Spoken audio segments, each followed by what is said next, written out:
Un quartiere dalle radici forti, questo può essere un aiuto per uscire fuori quello che chiede Papa Francesco, è un po' l'appello che hai fatto alla comunità. Ma certo, perché le radici forti sono fondamentali, perché per l'albero, se deve crescere, deve avere radici forti, e questa opportunità ci permetterà di aprirci ancora di più, avendo radice, potendo far crescere grandi rami che si estenderanno anche alle parrocchie vicine per avviare anche processi di condivisione.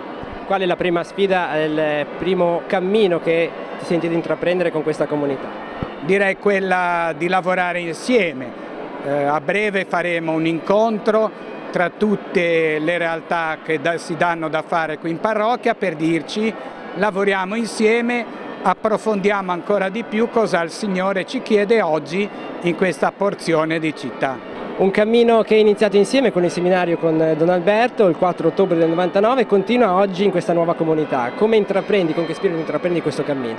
Ma come diceva Don Alberto alla fine della messa, col desiderio della fraternità, perché la fraternità tra la gente in generale, ma tra preti, penso che sia uno dei segni più belli della comunione. Quindi il primo desiderio, prima di vedersi insieme per curare una parrocchia, era di vivere assieme, di poter condividere la nostra vita sacerdotale nel quotidiano. C'è attesa e ciascuno per le rispettive attitudini e disponibilità penso che darà il massimo per aiutare Don Alberto e anche Don Andrea a far crescere questa comunità.